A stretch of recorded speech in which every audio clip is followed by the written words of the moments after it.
Well, good afternoon, everybody. It's Maynard and Mike Bradley, Colin Fenton, and a special guest appearance from Matthew Taylor in our Calgary office, here to do Close of Business Tuesday. We're really excited. We have found yet another friend in our tour of the world to find people who have interesting thoughts about energy and the changing world we live in. Today, we're really excited to welcome Gregory Wrightstone. He is a geologist by training, 35 years of experience doing that. He is the executive director of the CO2 Coalition, and he's recently written a book, Facts, the Science That Al Gore Doesn't Want You to Know. And so he's an acclaimed author and lecturer and interviewee, I should say. And we're really excited to have you, Gregory. Thank you for joining us. Sure thing. Glad to be here. Well, let's kick it off today. Mike Bradley, let's talk a little bit about the crude world, the gas world, the stocks, what's on your mind. I know we teased you with a question, which is, can energy companies issue equity? So you're going to chew on that one, but let me turn it over to you and let it rip. Yeah, Maynard. One of the things that's going on right now is crude oil has started the week off on a positive note. I think a lot of that is just U.S. dollar weakness today, continued optimism over fiscal stimulus. You've got WTI up to 53 now, and Brent almost $56 a barrel, and so that's great. And you see the XLE, the XOP up, but the oil service index generally flat to down today. And why is that? Well, what's going on today is Halliburton reported earnings, pretty good earnings. They laid out how they see the environment unfolding here in Q1 in 2021. And I think the main takeaway from their presentation is that North America is going to continue to recover like it has been, and international is going to get stronger sooner than people thought. I think most people were thinking more sort of second half. They said that Q1 is going to be the bottom here. So that was generally a surprise. So you had Halliburton today, and you're going to have Baker and Schlumberger later this week, and so they'll set the tone for the service market. In regards to what we want to talk a little bit about today was a question you posed. Is like, can E&P companies issue equity? Yeah, anything is possible. The stocks have come up a long way, and so a couple of things I'd say to that. First of all, it really depends on what you're issuing the equity for. If you're issuing the equity to retire debt that's onerous and to get your balance sheet in better shape, I think the market's going to be more forgiving to that today. You're not going to be marked down 15 or 20% like you were in the past, number one. Number two, E&Ps are dialing in around $47, $48 long-term prices. Right now, you're sitting with a strip of 52 to 53. And I think normalized is probably in the $50, $55 range. So issuing an equity today might be a good idea if it's under the right circumstances, but we're still going to be issuing equity below what is the strip right now, maybe what's below normalized. And so the final thing I'd really say is, I think the better option right now, if you're an E&P company or a service company, as a matter of fact, is to probably go the convert route. I think the convert route, you can probably get something done in the low single digits. You can retire mid-single digit type debt. That's going to be positive. And with these call features that Jason Wood has talked about in converts, you're going to be able to price these equities up 50, 60, even 70%. And therefore, instead of basically issuing equity at a sort of $47, $48, $49 normalized, you're doing it mid-50s. That's a pretty good proposition. And so I think that's probably the better route. I think that's where we're going to be at this point in time. So we'll just leave it at that. Okay, those are interesting comments. I mean, in a way, who can believe we were even asking that question? Given where we've been. Matt Taylor, welcome. I think this is the first time we've roped you into a close of business. Matt is up in our Calgary office. He covers infrastructure, a lot of things in Canada. All around smart guy, working with our Calgary team, which is a big part of our research team. Matt, we roped you in this weekend. As we saw the news, or at least the speculation was starting around Keystone and what might happen and how important that is to Canada. And so welcome. Tell us what you're hearing, thinking, feeling, saying, etc. around Keystone and what it might mean for all of us. Yeah, thanks for including me here, Maynard. Long-time listener, first-time caller here, so excited to be here. In terms of Keystone XL, so there's a pretty violent reaction that happened yesterday, which that was surprising to us in terms of the stocks, because this is something that has been in the rhetoric for Joe Biden's campaign since at least May, where he came out and said that he was willing to stand and revoke the permit, very similar to Obama. So this isn't something that was new, this rhetoric about Keystone XL and the potential for it to have its permitting revoked. But I think what's vastly different than when he was vice president with Barack Obama back in 2015 is how different this project really is as it stands today in 2020. Because what got lost in the noise yesterday was TC Energy came out with an announcement that they're going to have the project be zero emissions by startup in 2023. And then their plan was to fully source renewable power for the project by 2030. So not only being carbon neutral, but actually being a part of this very important energy transition. Because then you layer that on top of two other steps that they had taken to try to have indigenous owners. So there's National Law Energy Group, that is various bands of indigenous groups that were planning to become equity owners.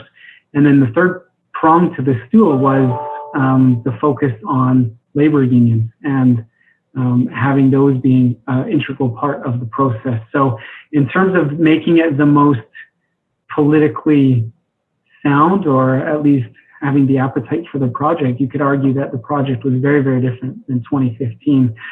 But I think what you're seeing today, and in conversations that we've had both with the media and investors, is there's a focus by this administration on day one to have a real put a real foot forward on decarbonization. So, right next to revoke the presidential permit for Keystone XL is also to re-enter the Paris Agreement. So, unfortunately, I think that's what's happening for Canada and for Alberta is that this project is quite literally could become more of a political tool, as opposed to looking at the need for the pipeline and then also steps that they've taken to make this very sustainable, and you could argue an integral piece of the reliability going forward. So, our view is that those steps were well taken, but if you take him at his word, our belief is that it will in fact have this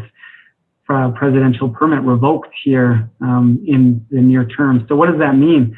What that means is that you've had about $1.2 billion of investment, both by shippers and the company itself, be lost, and then you also have the Alberta government that had committed $1.1 billion US to build the project. So there's vast implications, not only in terms of investment, but also in terms of jobs, property tax revenue, and et cetera. So a key question that we've been getting is, so what does this mean longer term if you're taking a piece of critical infrastructure out of the equation? There are other projects that are in queue, the Trans Mountain Pipeline being built by the government, and also Line 3, which is a replacement project that's supposed to add additional capacity. So there are other options in terms of getting oil to market. But in terms of having a project, like I had said, with various steps that they had taken to make it a sustainable project, you're going to be taking about 830,000 barrels a day out of potential infrastructure additions in the longer term. So was it needed is a key question investors have asked. You can make an argument under current strip pricing, no. But if things do change in the next couple of years and there is modest growth, looking a couple of years out, will this project be repurposed or reimagined? Our view is that with Biden in office for at least 4 years, that the company is going to shelf this. So effectively, Keystone XL, as we know it, should be canceled in short order. But I think the main takeaway for us is, even despite companies' best efforts to make this a project that could be a key piece in moving forward. I think it's really unfortunate that this would be the step forward that's being taken. What would you say, Matt, is the chance that it's not canceled?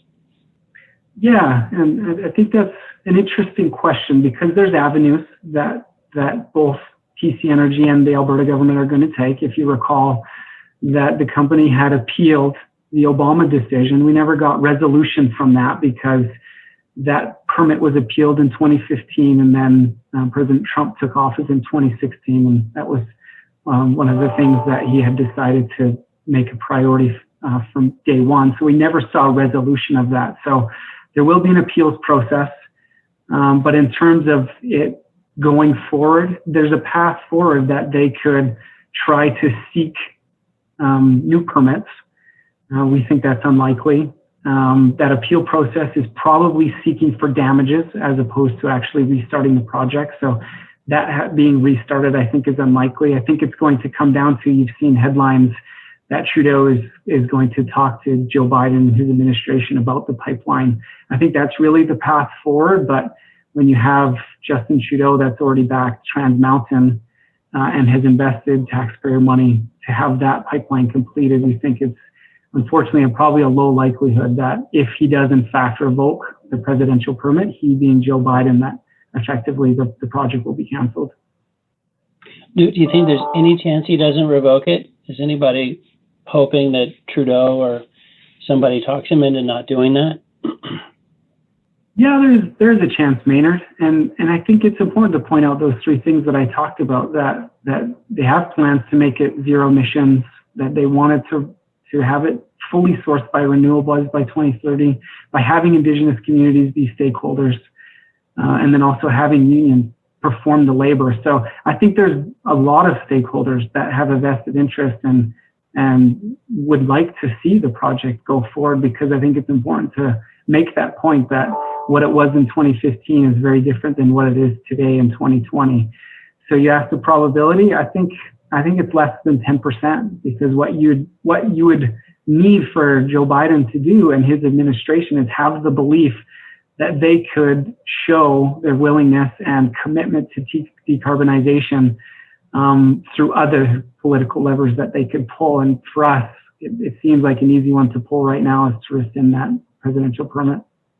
Is there one company, a renewable company, that is most levered to doing this work on behalf of the project? Like one company that stands the most to gain that could be brought into the discussion, or is it just generically something they're planning to do? Part of it is they're going to self-power a lot of those projects themselves, like they've talked previously doing with some of their assets, whether it's doing something that Williams and Enbridge have done and building solar farms or connecting into wind farms. So I think there's multiple companies besides just TC Energy self-powering itself, because there would be developers in multiple states. So this is a pipeline that extends from Alberta right down to the Gulf Coast. So you are touching a lot of communities. You're going to be in a lot of companies' backyards that I think could have been involved in this repowering and renewable initiative and effort, and really trying to join hydrocarbon infrastructure expansion and this transition to renewable energy. I mean, I think as energy people, we're all sad to see this discussion. It's too bad this can't be the greatest win ever, because we found a way to go forward with this project that's been the subject to much debate, and we're doing it in a zero emission alternative energy partnership type form. It could have been a poster child for the middle way, but I don't know. We'll keep our fingers crossed that something better happens. Any last thoughts, Matt? Yeah, I'd like to echo that sentiment, because I think a message here from TPH is that this transition is real, but it's going to take some time. And so I think that is a nice way to frame it, Maynard, that this was going to help bridge that gap by making this project the most eco-friendly, renewable conscious, sustainable pipeline that's ever been built. And so I think that also is our view, is that it was a nice way to bridge the gap as we, in fact, take this transition seriously. And so I think it is unfortunate that that wouldn't be considered in that context, that this project is not just a tar sand pipeline that was conceived in 2008 that they're trying to push forward. But in fact, you could argue the same progress has even been made in the conception of this pipeline to now in 2021. I think our only mistake, we should have let Biden think of it. And then he could have announced, I've come up with this solution. Every politician loves that. All right, I'll stop with the political psychoanalysis. Thank you, Matt. We really appreciate you. Colin Fenton, I know you've got a few choice slides for us while Gregory's getting ready to talk CO2 with us. I do, but just to pick up that last point, it does seem that the Biden team was caught off guard by the investor response. So I think it is important to stress that this has not actually been announced yet as a day one proposal. It was on a sheet that was circulated, and it's going to crowd out the message on Paris, rejoining Paris. And so just from a political perspective, it was a tactical mistake to sort of pick a fight with your neighbor and one of your best friends, as opposed to staying focused on what was supposed to be the story of the United States is rejoining Paris. The United States is going to do something on COVID. So I think we should not be surprised if this story quietly goes into the background in the next couple of days. Certainly, it could come back at any moment in time. But my sense is markets and their violent reaction to that, they were heard, and that's important. Let me just go through 3 slides to connect to some of the themes we've been talking about in recent months. The first is this dollar debasement story that we've been talking about is now seeping from paper markets into the real world. And here on the left-hand side, you're looking at U.S. imports of crude oil from Saudi Arabia coming into 2021. For the first time in 35 years, 0 barrels per day of imports from Saudi Arabia into the United States. This extends a trend that's been here for a while. You can see some of the effect of the would-be price war back in the spring. But basically, the question is, if we do not get in the United States imports from Canada through those incremental pipelines, that implies a greater dependency to go right back to Saudi Arabia, probably to the tune of 500 to 800,000 barrels per day under normalized refinery operations. One other effect that we're seeing, of course, remember your economics textbooks about J-curves. When the US dollar depreciates, it makes exports boom out of the United States. And at the start of 2021, 4.7 million barrels per day of crude oil and propane exports. About 1 million plus of that was the propane. The balance was crude, but just a very notable way to be starting this year. Nothing from Saudi Arabia and a lot leaving the United States for places like China and elsewhere. The second chart so we Colin, want to show, on that quick question, Colin, on the Saudi Arabia thing, because that is a shocking stat. So 35 years ago, 85-ish into 86, was that, do you think that was the Saudis just curtailing barrels because they were trying to control the oil markets then? Like, I'm surprised when you said it was 0, I'm surprised it wasn't, 50 years ago, the last time it was that low. Well, remember, without getting lost in the history, the early part of the 80s was a period of recovery from the double dip recession of 1980 to 82. So there was a bit of a demand shock still in its later stages, but strong enough to not have the import demand pull from the United States side. And we were also tiptoeing at that point in time to the famous Saudi flooding of markets in 86, 87 to really kill the price and push back on competitors at that time, notably Mexico, Russia, and others. So there were some idiosyncratic geopolitics happening in 1985. For the most part, as you can see in this chart, the U.S. Has been a good and reliable importer from Saudi Arabia, but really, even pre-COVID, we've been having kind of the consequences of the shale boom, the LTO boom, light tight oil, plus this dollar effect get us down to this surprising result. It's only 1 week of data, but I thought it was worthy of notice. I mean, not to sound get carried away, but every American should know that fact. It's pretty incredible. It's pretty incredible. I mean, and you can see that spike in the spring where essentially that first week of March put a lot of barrels into VLCCs, took them 40 days to discharge. It was not as much of a price effect as many people think it was. The demand shock was way more important than that tussle between Saudi Arabia and Russia. But if the Biden administration does follow through on this antagonistic approach to Canada. It's not like the United States is not going to be importing crude. We'll just get it from a different place. But instead of the Canadians, now will be places like Saudi Arabia, Iraq, and so on. All right, slide 2. We thought this was worthy of note. This is the ICE futures contract for carbon emissions.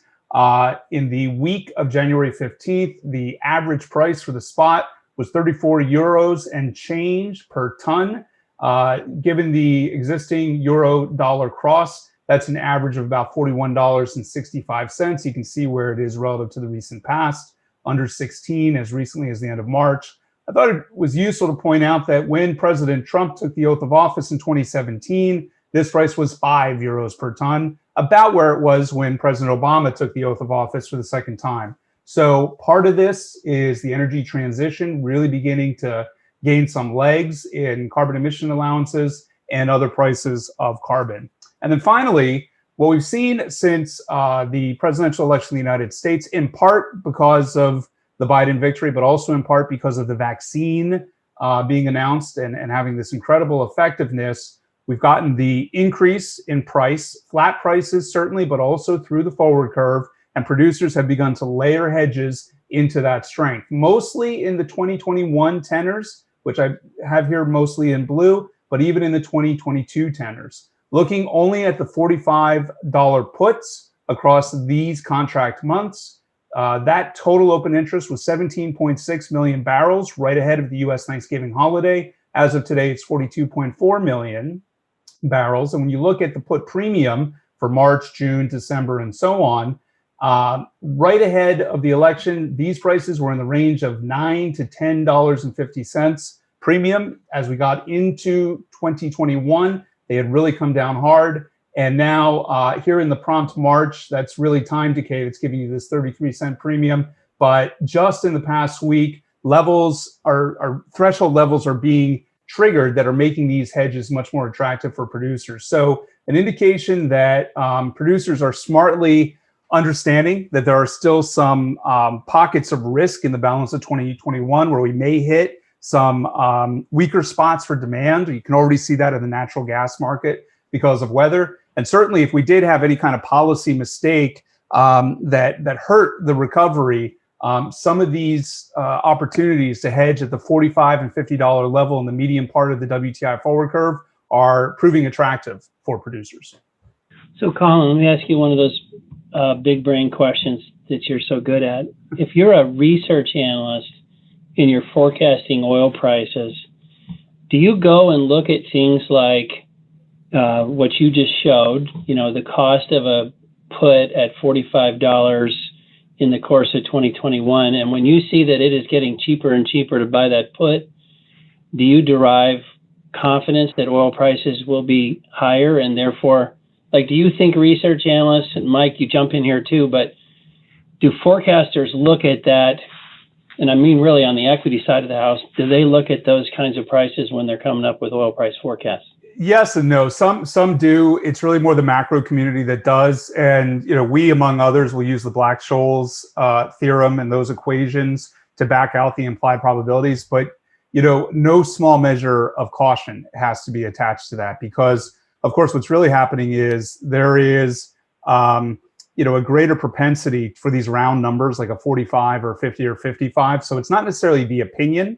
It's a liquidity weighted expression of fear about things that may happen in the future and buying an insurance product guarding against even low probability but high impact events. So it doesn't necessarily mean that the person thinks price A or price B is going to happen.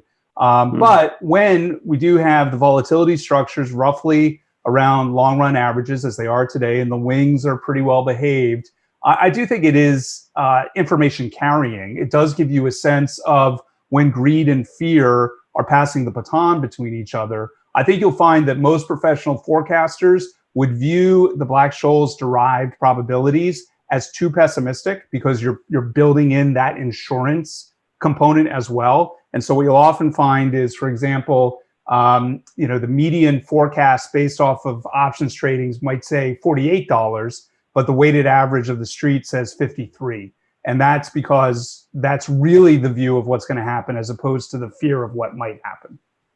I'd say from an equity standpoint, I think in the last couple of years, or maybe pretty much forever, I think most people would look at the hedging as a sign that these E&Ps are going to really start to spend. And I think the difference now is they're hedging not because they're going to spend, they just want to lock in cash flows because returns is the name of the game now. So I think there's two different markets developing here. Yeah. Okay. Thanks, Mike. Well, Colin, I was going to say you've given us ideas for guests for the next show. We're going to invite greed and fear on and let them, talk to each other. They do tend to spend a lot of time with each other. Yeah. Well, speaking of guests on the show, we're really delighted to have Gregory Wrightstone join us. I think one of the things that's been super fun for us is as we've been doing these things, friends recommend friends and we get to meet more people. And Gregory came, a good friend of the firm, said, you have got to meet this guy. You will really enjoy his thoughts. And so we want to thank the Friend Network for continuing to help us meet really interesting people like Gregory. And Gregory, in the lead-in, I said facts. I should have said inconvenient facts, the science that Al Gore doesn't want you to know. There you go, pointing to it right behind you. But look, we're so pleased to have you join us. And let me turn the floor over to you just to kind of kick it off. And I know you've got some slides that you can take us through as well. So welcome. Yeah. Well, thank you so much for having me on. And I know TPH well, having been in the industry for many years. In fact, that's a big piece of Marcellus shale right there behind me. This nice. Nice. I was actually the co-author of the first comprehensive paper on the Marcellus shale. So it's pretty. So I know TPH, well-respected name.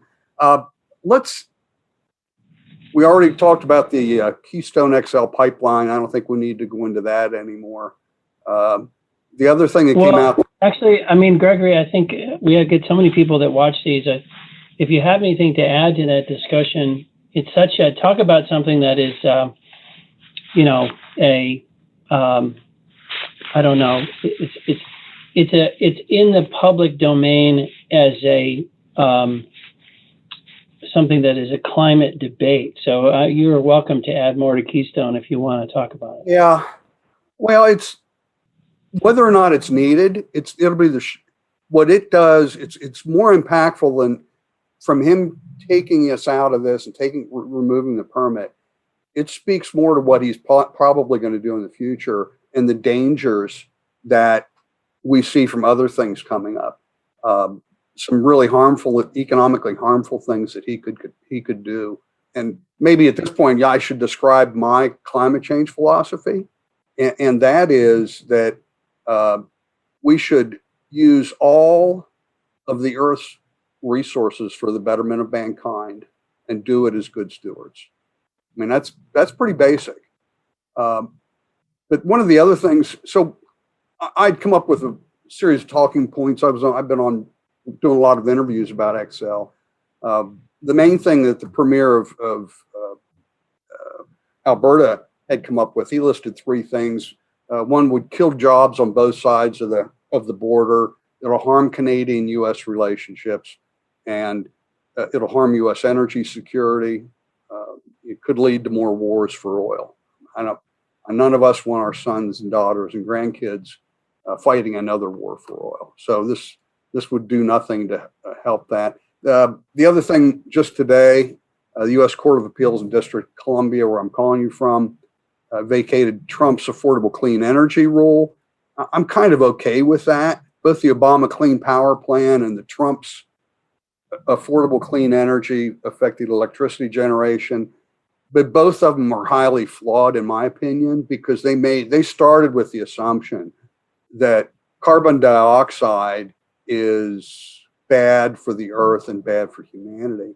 And what we'll talk a little bit about, and what we talk at the CO2 Coalition, are if you actually look in the real world, what's happening today, if we look, the modest warming that we've seen since the beginning of the 20th century, combined with increasing CO2, is having an overwhelmingly beneficial effect on both the Earth's ecosystems and on humanity. by almost every metric we look at. Things are getting better, not worse. So it was really, again, both of these things, Obama's plan and the Trump plan, were both what I would consider to be solutions in search of a problem. Because again, with us, we here at the CO2 Coalition are big proponents of the many benefits of CO2. If we take a look at the great climate debate, I boil it down to two issues. The first one is the climate change that we're seeing, the rise in temperature, the increase in CO2, is it leading to catastrophic consequences? If it is, that's a problem. Or is it leading to many beneficial effects to both humanity and Earth's ecosystems? And the second part of this is really highlighted by Dr. Mann's hockey stick. It's he and Al Gore and Greta and the rest would contend that the Earth's temperature that we're seeing today is unusual and unprecedented. Those two words, unusual and unprecedented, over the scale of thousands of years. It's never been this warm before, and it's never risen at the rates that we've seen over the last decades. If that were the case, if the Earth's temperature was warming faster and at higher rates ever seen in thousands of years, well, that would provide strong support, wouldn't it, for man's emissions of greenhouse gases are leading to this. The other aspect that we look at is if they're not unusual and unprecedented, that we can look back through Earth's history, and as a geologist, that's what I do, and we see other warming periods that were similar or warmer than today, then that would provide strong support that man's emissions of greenhouse gases are not the primary mover of the temperature. That's actually, this is just part of the natural cycles. And so if we look at this, we got here this 97% consensus. Well, there is a consensus on some things. CO2 is increasing. Everybody agrees. Nearly all the CO2 increase is man-made. Everybody agrees. And temperature has risen a little less than a degree centigrade since the mid-19th century. The big disagreement here, though, is it primarily due to man-made increases in CO2, or is it driven primarily by the same natural forces that have been driving temperature really since the dawn of time? So this is the famous, most impactful chart ever created about climate change. I think I can state that pretty categorically, by Dr. Michael Mann. It's called the hockey stick, where he reconstructed temperature. He saw 900 years of slowly declining temperature.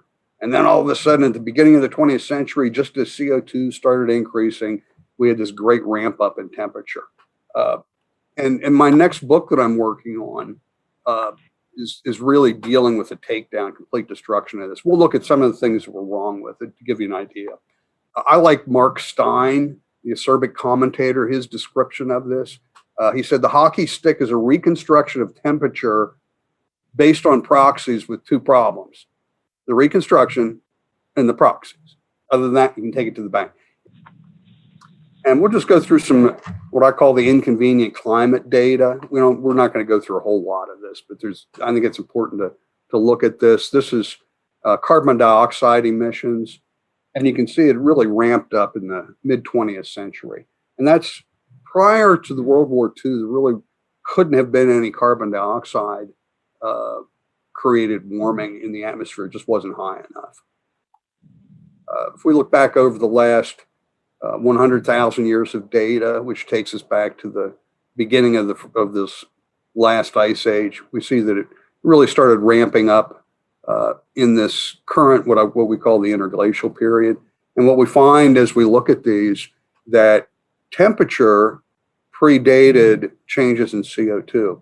So as it warmed up, the oceans expelled CO2 and the atmosphere increased. Atmospheric CO2 increased. We can see this time after time. It's just 400,000 years of data. Again, anything we see here that's blue is CO2.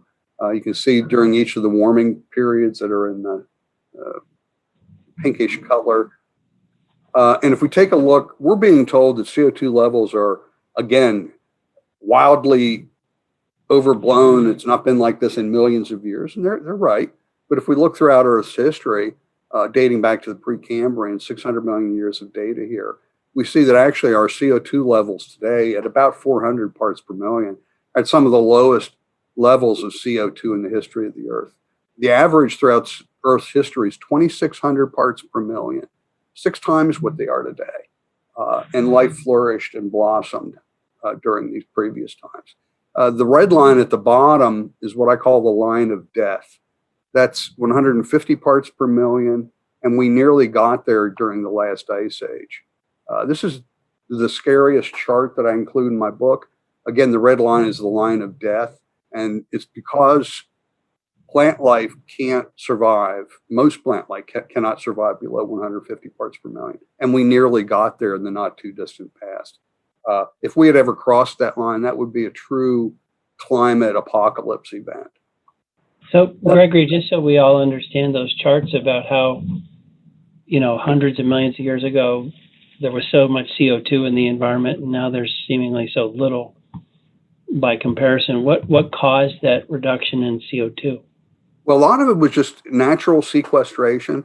If you look at limestone, for example, is calcium carbonate, CaCO3. So just the creation of lots of limestone sucks lots of CO2 out of the atmosphere. The Marcellus Shale, the Utica Shale, all these mudstones that we're exploring for, these have high. We always, when we look and analyze a mudstone for its viability, we look at the TOC, total organic carbon. And so these shales, now we're liberating that carbon dioxide that was created, and a lot of these are algal blooms back in the Eagleford Shale, Marcellus, and these other shales. Algae would explode and suck up CO2, and then it would fall down and accumulate at the bottom to form these rocks that we're liberating that millions of years old CO2 level. And so the story there with this slide is that we don't have too much CO2. We're actually CO2 impoverished. What I see when I look through here and I look at the data, I find an Earth that's thriving and prospering, and humanity's benefiting from the same. A little humor here on polar bears, but before I end up here, I wanted to, your listeners and viewers may not have heard of the CO2 Coalition. We're a group of 60 of the top scientists, engineers, economists, statisticians that are skeptical about the human causes, relationship, and we dispute the notion that our changing climate is leading to catastrophic consequences. We've got Dick Lindzen from MIT, Will Happer from Princeton. You can see Pat Michaels, who I'm sitting next to his office here in Arlington, Virginia. You can see he's on with Mark Levin. These are some of the top scientists in the world, and we're fighting back using science, facts, and data to fight back against this radicalized notion of catastrophic man-made warming. This is obviously a really complex topic. I mean, you're 35 years of geology and scientific experience. You're talking about data sets. Some of those pages were hundreds of thousands of years, if not millions of years of data, and all kinds of complicated scientific things. One of the problems with the debate, besides the lack of civility in today's world, is that how is a layman supposed to understand any of this? And the citizens of the world are the voters of the world, and how do the politicians understand this? So how do we get a good, thoughtful debate going on where we are and what we should be doing? Because it's just such a polarized discussion. It is polarized, and it's exacerbated by what I'll call lame science. I showed you some examples where the data was cherry picked, if you will. It's not good. In fact, my next book, I'm really going into that and detailing. When you look at a lot of this, you would be outraged at some of the things that are done to justify man-made catastrophic warming, and it's not good. How does the layman do it? I've got my book, Inconvenient Facts, and I've got there are 20 pages of sources and references in the back. There's really not been much in dispute or anything in the book that's been in dispute. A lot of people don't like me and what I have to say, and they don't like what the CO2 Coalition has to say. But we are providing this network of top-notch scientists from all types, atmospheric physicists, climatologists, and the like. I mean, I'm hogging the Q&A. Colin, Matt, Mike, you guys jump in. I guess one of the obvious questions in response to that would be, what is causing the temperature increase? You use that phrase, natural forces. That's a little vague. What specifically do you mean by that? That's a darn good question, and I do not know the answer to that. I do know that it's highly unlikely that CO2 is the main driver. If you had somebody come on the show and says, well, this is the reason, this is what's causing it, I'm not sure. It looks like there's a strong correlation between sunspots. We know that there was, for example, the worst of the cooling during the Little Ice Age was associated with a period of very low sunspots. Solar activity seems to be a pretty good culprit for driving temperatures up and down. And it might just be the way the Earth is, we know these big forces, they're called Milankovitch cycles, which has to do with the wobble of the Earth and the eccentricity of the Earth's orbit. They drive the big glacial cycles on 100,000 and 41,000 year periods. But if we look back over the last 10,000 years, there were 9 other warming periods that were significant. What was causing them? I'm not sure, but it was. We can say it wasn't CO2, because CO2 stayed pretty constant. Well, actually, it was increasing as temperature was declining, so it's just opposite. And if you're going to ask me, another question I often get is, well, what's going to happen with temperature going forward in the future? Are we going to keep increasing? Are we going to go into the next ice age? Again, I'll tell you, I don't know for sure, but as a geologist, I tend to look at what's happened in the past, and I look at the other warming periods, and it's pretty likely that this warming period we're in right now will act pretty similar to what these other warming periods look like in terms of both temperature and length. And if that's the case, we may have another 80 or 150 years of warming before it starts going into the cold. And I'm okay with that, because I can look back through Earth's history and human history and find that those other periods that were that warm were just hugely beneficial for mankind. And it's a good story. So my big takeaway for your viewers would be, don't welcome the warmth, fear the cold. Because when it gets cold again, we're going to have similar problems. We'll be able to deal with it a little bit better than they did in the past, because we're not moving food around with ox carts, and we've got refrigeration. We'll be able to alleviate that, but you can't alleviate crop failure. It's just not, can't do it. It's going to be bad. Maybe not as bad in the past, but it's going to be bad when it gets cold. Because bad things have historically happened when that occurs. So Gregory, one question. I mean, this is fascinating stuff, but I think most of the people we've had in the discussion talking about climate, they've been debating the severity and the pace of change, and debating whether or not it was a top 5 issue or if it was a top 20 issue.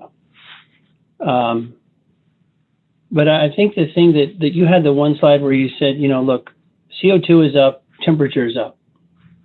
We all agree. Over the last 100 or yeah. 150. Okay, so we all agree on that. Knowing that we have spiked the amount of CO2 in the atmosphere, doesn't it, now within reason, like within reasonable cost, shouldn't we be trying to do something about that? I think would be the question. Knowingly, we mankind have popped that number. Do you think it's reasonable to say within reason we should pay to clean that up, or do you think we should? That's the bumper sticker. That's the bumper sticker I have on the back of my SUV. I do love CO2. There's one right behind me. No, we see huge benefits to CO2. What's wrong? What is wrong with a little bit extra CO2? If it's not driving temperature change, and it may increase CO2 has a warming effect on the atmosphere. We just believe that it's modest and greatly overwhelmed by the same natural forces that have been driving temperatures since the dawn of time. We can see that the modest warming combined with increasing CO2 is leading to an Earth that's greening and thriving and prospering. If you Google NASA, 2 words, NASA and greening, and see what NASA has to say about this, you'll find that NASA says that up to 50% of the Earth's surface is greening. In other words, vegetation's increasing. Less than 4% of the Earth's surface is what they call browning or loss of vegetation. And that's a really good trade-off. We see crop growth breaking records year after year after year. And again, that's a combination of modest warming and increasing CO2. CO2 fertilization effect is a real thing, and it's helping feed the rising population of the Earth. And we should all be thankful of that. No, I see many benefits to increasing CO2. Well, Gregory, thank you so much for your time and for joining us and us walking through your analytics. I think the one thing we've learned above all else is, we got to, all this data, pulling this data, talking about this data is really important, and we got to do it in a civil and thoughtful way. So thank you for contributing to our conversation.